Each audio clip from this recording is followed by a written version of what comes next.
ਇੱਕ ਹਫ਼ਤੇ ਦੇ ਵਿੱਚ ਕਹਿੰਦੇ 100 ਮੁੱਢਲੇ ਸਿਹਤ ਕੇਂਦਰ ਖੋਲ੍ਹਦੇ ਨੇ ਸਰਕਾਰ ਨੇ ਸ਼ਰਮਾ ਜੀ। ਪਰ ਇਹਦੇ ਪਿੱਛੇ ਹੁਣ ਜੇ ਇਕੱਲੀ ਇੰਨੀ ਗੱਲ ਹੀ ਹੁੰਦੀ ਤਾਂ ਬਹੁਤ ਵਧੀਆ ਸੀ।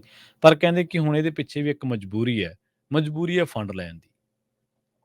ਪ੍ਰਵੀਨ ਜੀ, ਇਸੇ ਪ੍ਰੋਗਰਾਮ 'ਚ ਹੂੰ, ਹੂੰ। ਆਪਾਂ ਸ਼ਾਇਦ ਇਸੇ ਸਿਰਲੇਖ ਹੇਠ ਗੱਲ ਕੀਤੀ ਸੀ ਕਿ ਕੀ ਆਮ ਆਦਮੀ ਕਲੀਨਿਕ ਉੱਤੇ, ਕੀ ਮੁਹੱਲਾ ਕਲੀਨਿਕਾਂ ਦੇ ਨਾਮ ਉੱਤੇ ਕੁਚੀ ਫੇਰਨੀ ਪਊਗੀ? ਹਾਂਜੀ, ਹਾਂਜੀ ਕੀਤੀ ਸੀ, ਬਿਲਕੁਲ ਕੀਤੀ।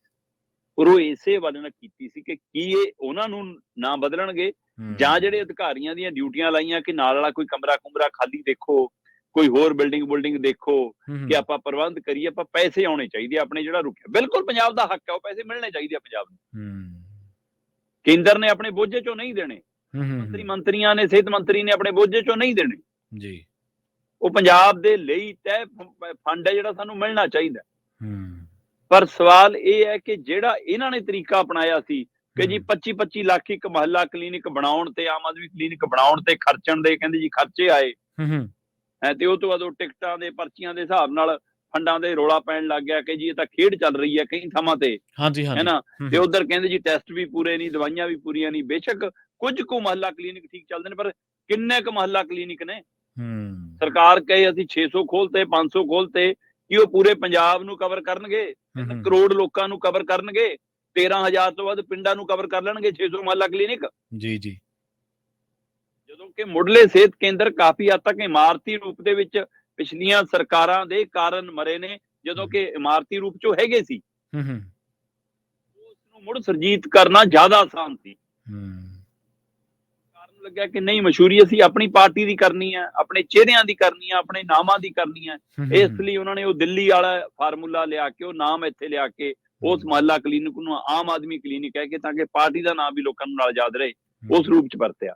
ਜੀ। ਹੁਣ ਉਧਰ ਫੰਡ ਵੀ ਖਰਚ ਲਏ, ਤੇ ਉਧਰ ਦੇ ਲਈ ਹੁਣ ਦਵਾਈਆਂ ਦਾ ਪ੍ਰਬੰਧ ਵੀ ਕਰਨਾ ਹੈ, ਡਾਕਟਰਾਂ ਦੀਆਂ ਤਨਖਾਹ ਭੱਤੇ ਵੀ ਦੇਣੇ ਆ, ਸਾਰਾ ਕੁਝ ਹੈ। ਉਹ ਚਾਹੇ ਪਰਚੀ ਆਊ ਨਹੀਂ ਆਊ, ਹੂੰ, ਪਰ ਹੂੰ, ਕੇਂਦਰ ਕਹਿੰਦਾ ਜੀ ਅਸੀਂ ਫਿਰ ਕਾਹਦੇ ਦਈਏ ਤੁਹਾਨੂੰ? ਆਯੁਸ਼ਮਾਨ ਯੋਜਨਾ ਦੇ ਤਹਿਤ ਜਿਹੜੇ ਮੁੱਢਲੇ ਸਿਹਤ ਕੇਂਦਰਾਂ ਲਈ ਫੰਡ ਆਉਣੇ ਨੇ, ਉਹ ਤਾਂ ਨਹੀਂ ਅਸੀਂ ਦੇ ਸਕਦੇ। 1100 ਕਰੋੜ ਦਾ ਉਹ ਫੰਡ ਸੀ, ਹੂੰ, ਜਿਹਦੇ ਵਿੱਚੋਂ 400 ਕੁਝ ਕਰੋੜ ਦਾ ਉਹ ਫੰਡ ਅਲਾਟ ਹੋ ਚੁੱਕਿਆ ਸੀ। ਹੂੰ, 676-78 ਕਰੋੜ ਦੇ ਕਰੀਬ ਦਾ ਉਹ ਫੰਡ ਅਜੇ ਬਕਾਇਆ ਖੜਾ ਸਾਡਾ। 400 ਕੁਝ 438 ਕਰੋੜ ਸ਼ਾਇਦ ਉਹ ਆ ਗਿਆ ਸੀ, ਤੇ 676 ਕਰੋੜ 72 ਕਰੋੜ ਕਿੰਨਾ ਸਮਥਿੰਗ ਖੜਾ ਸੀ। ਹੂੰ, ਸੋ ਜਿਹੜਾ ਉਹ ਖੜਾ ਸੀਗਾ, ਉਹ ਫੰਡ ਲੈਣ ਦੇ ਲਈ ਹੁਣ ਸਰਕਾਰ ਨੇ ਇੱਕ ਨੁਕਤਾ ਕੱਢਿਆ, ਜਿਹਦੀ ਚਰਚਾ ਆਪਾਂ ਉਸੇ ਦਿਨ ਕੀਤੀ ਸੀ ਜਦੋਂ ਇਹ ਰੁਕਣ ਦੀਆਂ ਖਬਰਾਂ ਆਈਆਂ। ਤੇ ਹੁਣ ਉਸੇ ਨੁਕਤੇ ਤੇ ਬਕਾਇਦਾ ਅਧਿਕਾਰੀਆਂ ਦੀ ਬੈਠਕ ਹੋਈ ਜੀ। ਔਰ ਉਹਨਾਂ ਅਧਿਕਾਰੀਆਂ ਦੀ ਬੈਠਕ ਦੇ ਵਿੱਚ ਉਹਨਾਂ ਨੂੰ ਹਦਾਇਤ ਕੀਤੀ ਗਈ, ਪ੍ਰਵੀਨ ਜੀ, ਕਿ ਇੱਕ ਹਫ਼ਤੇ ਦੇ ਅੰਦਰ ਸਾਨੂੰ 100 ਮੁੱਢਲੇ ਸਿਹਤ ਕੇਂਦਰ ਤਿਆਰ ਚਾਹੀਦੇ ਨੇ। ਠੀਕ ਆ, ਅੱਛਾ। ਪੰਜਾਬ ਦੇ ਵੱਖੋ-ਵੱਖ ਜ਼ਿਲ੍ਹਿਆਂ ਦੇ ਵਿੱਚ, ਕਈ ਜ਼ਿਲ੍ਹਿਆਂ 'ਚ 8-8 ਖੋਲਣੇ ਆ, ਕਈਆਂ 'ਚ 6 ਖੋਲਣੇ ਆ, ਕਈਆਂ 4, ਕਈਆਂ 'ਚ 2। ਤੇ ਜਿੰਨੀ ਛੇਤੀ ਹੋ ਸਕਦਾ ਇਹ ਕਾਰਵਾਈ ਸਿਰੇ ਪਾਓ। ਇੱਕ ਹਫ਼ਤੇ ਦੇ ਅੰਦਰ 100 ਪ੍ਰਾਇਮਰੀ ਹੈਲਥ ਸੈਂਟਰ, ਮੁੱਢਲੇ ਸਿਹਤ ਕੇਂਦਰ, ਹੈ ਨਾ, ਉਹ ਤਿਆਰ ਚਾਹੀਦੇ ਨੇ ਸਾਨੂੰ। ਤੇ ਉਹਦੀ ਦਸਤਾਵੇਜੀ ਫਾਈਲ ਬਣ ਕੇ, ਉਹਦੀਆਂ ਫੋਟੋਆਂ ਤਸਵੀਰਾਂ ਬਣ ਕੇ, ਨਾਮ ਲਿਖ ਕੇ, ਸਾਰਾ ਕੁਝ ਕਰਕੇ ਫਾਈਲ ਕੇਂਦਰ ਕੋਲ ਆਪਾਂ ਹਫ਼ਤੇ ਤੋਂ ਬਾਅਦ ਭੇਜਣੀਆਂ, ਤਾਂ ਕਿ ਸਾਡਾ ਜਿਹੜਾ 650 ਕਰੋੜ ਦੇ ਕਰੀਬ, 670-76 ਕਰੋੜ ਦੇ ਕਰੀਬ ਦਾ ਜਿੰਨਾ ਫੰਡ ਬਣਦਾ, ਉਹ ਜਿਹੜਾ ਕੁੱਲ ਬਕਾਇਆ ਖੜਾ, ਉਹ ਸਾਨੂੰ ਪਹਿਲ ਦੇ ਆਧਾਰ ਤੇ ਮਿਲੇ। ਸੋ ਇਹ ਉਹਦੇ ਲਈ ਪਹਿਲ ਕਦਮੀ ਆ। ਸੋ ਇਸੇ ਤਰ੍ਹਾਂ ਜੇ ਫੰਡ ਦੀ ਆਪਾਂ ਗੱਲ ਕਰਕੇ ਹਟਾਂਗੇ, 8000 ਕਰੋੜ ਤੋਂ ਵੱਧ ਰੋਕੀ ਬੈਠਾ ਕੇਂਦਰ ਸਾਡਾ। ਆਪਾਂ ਵਿਸਤਾਰਤ ਖਬਰ ਇੱਕ ਦਿਨ ਪਹਿਲਾਂ ਹੀ ਕਰਕੇ ਹਟੇ ਆ। ਹਾਂਜੀ, ਹਾਂਜੀ, ਹਾਂਜੀ।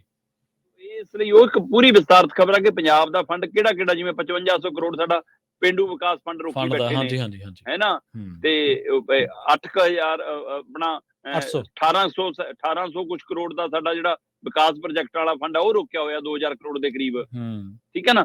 ਇਸ ਤਰ੍ਹਾਂ ਸਾਡਾ 8000 ਕਰੋੜ ਦੇ ਕਰੀਬ ਕੁੱਲ ਫੰਡ ਰੁਕਿਆ ਹੋਇਆ, ਜਿਹਦੇ ਵਿੱਚ ਹੁਣ ਆਹ ਫੰਡ ਜਿਹੜਾ ਸਿਹਤ ਨਾਲ ਸੰਬੰਧਿਤ ਹੈ, ਜਿਹਦੀ ਰਾਸ਼ੀ 650 ਕਰੋੜ ਤੋਂ ਉੱਪਰ ਬਣਦੀ ਆ, ਹਾਂਜੀ, ਹਾਂਜੀ, ਉਹ ਰਿਲੀਜ਼ ਕਰਾਉਣ ਦੇ ਲਈ ਹੁਣ ਕਹਿੰਦੇ ਜੀ 100 ਮੁੱਢਲੇ ਸਿਹਤ ਕੇਂਦਰ ਇੱਕ ਹਫ਼ਤੇ 'ਚ ਤਿਆਰ ਹੋਣੇ ਆ, ਔਰ ਔਸਤਨ ਹਰੇਕ ਦੇ ਉੱਤੇ ਮਤਲਬ 20-20 ਲੱਖ ਰੁਪਈਆ ਖਰਚਾ ਆਉਣਾ ਜੀ, ਕਹਿੰਦੇ।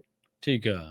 ਹੁਣ ਆਹ ਸਵਾਲ ਫੇਰ ਖੜਾ ਕਿ ਪਹਿਲਾਂ ਮੁਹੱਲਾ ਕਲੀਨਿਕਾਂ ਦੇ ਉੱਤੇ ਕਹਿੰਦੇ 24-24, 25-25 ਲੱਖ ਖਰਚਾ ਆ ਗਿਆ। ਹੁਣ ਇਹਨਾਂ ਨੂੰ ਬਣਾਉਣ ਦੇ ਉੱਤੇ ਮਤਲਬ ਕਿ ਇਹ 20 ਤੋਂ 25-25 ਲੱਖ ਖਰਚਾ ਆਉਣਾ, ਤੇ ਕਹਿੰਦੇ ਜੀ ਇਹ ਕੁੱਲ ਖਰਚਾ 25 ਕਰੋੜ ਹੋ ਜਾਣਾ। ਠੀਕ ਹੈ। 25 ਕਰੋੜ ਇਹ ਖਰਚ ਕੇ ਫਿਰ ਸਾਨੂੰ ਉਮੀਦ ਹੈ ਕਿ ਸਾਨੂੰ ਸਾਡਾ 650 ਕਰੋੜ ਮਿਲਣਾ। ਠੀਕ ਹੈ। ਪਰ ਉਹ ਇਸ ਕੰਮਾਂ ਲਈ ਮਿਲਣਾ, ਤੇ ਕਹਿੰਦੇ ਪੰਜਾਬ ਸਰਕਾਰ ਆਪਣੇ ਅਧਿਕਾਰੀਆਂ ਨਾਲ ਇਸ ਤਜਵੀਜ਼ ਤੇ ਕੰਮ ਕਰ ਰਹੀ ਹੈ ਕਿ ਮੁਹੱਲਾ ਕਲੀਨਿਕ ਕੌਮੀ ਚੱਲਣੇ ਚਾਹੀਦੇ ਨੇ, ਉਹਨਾਂ ਦੇ ਨਾਮਾਂ 'ਚ, ਉਹਨਾਂ ਦੀ ਫੋਟੋ 'ਚ ਉਹ 'ਚ ਛੇੜਖਾਨੀ ਹੋਣੀ ਚਾਹੀਦੀ। ਉਹਦੇ ਲਈ ਪ੍ਰਬੰਧ ਕਿੱਥੋਂ ਕਰਨਾ ਹੈ, ਤੁਸੀਂ ਸਾਨੂੰ ਫਾਰਮੂਲਾ ਸਮਝਾਓ। ਇਹਦੇ ਲਈ ਇਹ ਫੰਡ ਲਾਓ, ਤੇ ਇਹਦੇ ਵਿੱਚੋਂ ਕਿੰਨਾ ਇੱਧਰ ਦਿਖਾਉਣਾ, ਕਿੱਦਾਂ ਉੱਧਰ ਐਡਜਸਟ ਕਰ ਸਕਦੇ ਹੋ, ਕਿਵੇਂ ਕਰ ਸਕਦੇ ਹੋ, ਉਹ ਫਾਰਮੂਲਾ ਲਿਆਓ। ਪਰ ਹੁਣ ਇਹਨਾਂ ਨੂੰ ਦੁਬਾਰਾ ਦਰੁਸਤ ਕਰਨ ਦੇ ਲਈ 24 ਤੋਂ 25 ਕਰੋੜ ਰੁਪਈਆ ਖਰਚ ਹੋ ਜਾਣਾ ਜੀ, 100 ਬਣਾਉਣ ਦੇ ਲਈ, 100 ਨੂੰ ਹੋਂਦ 'ਚ ਲਿਆਉਣ ਦੇ ਲਈ। ਤੇ ਜਿਹੜੇ ਪਹਿਲਿਆਂ ਦੇ ਖਰਚੇ ਉਹ ਜੇ ਵਿਵਾਦਾਂ 'ਚ ਹੈ ਕਿ ਇੱਕ ਕਮਰੇ ਵਾਲੇ ਮੁਹੱਲਾ ਕਲੀਨਿਕਾਂ ਤੇ ਕਿਵੇਂ 20-20 ਲੱਖ ਖਰਚਾ ਆ ਗਿਆ ਜੀ। ਸੋ ਉਹ ਅਜੇ ਚਰਚਾ 'ਚ, ਹੁਣ ਇਹ ਨਵਾਂ ਚਰਚਾ ਸ਼ੁਰੂ ਹੋ ਜਾਣੀ ਆ। ਪਰ ਜਿਹੜੀ ਗਿਣਤੀ ਹੈ ਜੀ, ਉਹ ਪਠਾਨਕੋਟ ਤੇ ਪਟਿਆਲੇ 'ਚ ਸਭ ਤੋਂ ਵੱਧ ਕਹਿੰਦੇ ਪ੍ਰਾਇਮਰੀ ਹੈਲਥ ਸੈਂਟਰ ਖੁੱਲਣੇ, 8-8 ਖੁੱਲ ਜਾਣੇ ਇਹਨਾਂ ਦੋਵਾਂ 'ਚ, ਪਟਿਆਲੇ 'ਚ ਵੀ ਪਠਾਨਕੋਟ 'ਚ ਵੀ। ਉਸ ਤੋਂ ਬਾਅਦ ਫਾਜ਼ਿਲਕਾ ਤੇ ਫਿਰੋਜ਼ਪੁਰ ਇੱਥੇ 6-6 ਖੁੱਲ ਜਾਣੇ ਆ ਜੀ। ਉਸ ਤੋਂ ਬਾਅਦ ਫਿਰ ਗੁਰਦਾਸਪੁਰ, ਅੰਮ੍ਰਿਤਸਰ ਤੇ ਜਲੰਧਰ ਹੈ ਜਿੱਥੇ 5-5 ਖੁੱਲਣੇ ਆ ਜੀ। ਫਿਰ ਉਸ ਤੋਂ ਬਾਅਦ ਕਪੂਰਥਲਾ, ਮੁਕਤਸਰ ਸਾਹਿਬ, ਮਾਨਸਾ ਇੱਥੇ 4-4 ਖੁੱਲਣੇ ਆ। ਫਿਰ ਇਸ ਤੋਂ ਬਾਅਦ ਬਠਿੰਡਾ, ਸੰਗਰੂਰ ਹੈ ਜਿੱਥੇ 3-3 ਖੁੱਲਣੇ ਆ। ਫਿਰ ਇਸ ਤੋਂ ਬਾਅਦ ਮੋਹਾਲੀ ਹੈ ਤੇ ਫਤਿਹਗੜ੍ਹ ਸਾਹਿਬ ਹੈ ਜਿੱਥੇ 2-2 ਖੁੱਲਣੇ ਆ ਜੀ। ਫਿਰ ਬਰਨਾਲਾ ਤੇ ਰੋਪੜ ਹੈ ਜਿੱਥੇ 1-1 ਖੁੱਲਣਾ। ਸੋ ਇਹ ਲਗਭਗ 100 ਪ੍ਰਾਇਮਰੀ ਹੈਲਥ ਸੈਂਟਰ ਇੱਕ ਹਫ਼ਤੇ 'ਚ ਖੋਲ ਕੇ ਕੇਂਦਰ ਤੋਂ 650 ਕਰੋੜ ਤੋਂ ਵੱਧ ਦੀ ਰਾਸ਼ੀ ਰਿਲੀਜ਼ ਕਰਾਉਣ ਦੇ ਲਈ 25 ਕਰੋੜ ਪਹਿਲਾਂ ਖਰਚਣਾ ਜੀ। ਤੇ ਇੱਕ ਵਾਰ ਇਹ ਨਵਾਂ ਵਿਵਾਦ ਵੀ ਹੈ ਤੇ ਸਰਕਾਰ ਦੀ ਇੱਕ ਪਹਿਲ ਕਦਮੀ ਹੈ। ਜੀ ਜੀ। ਖਬਰ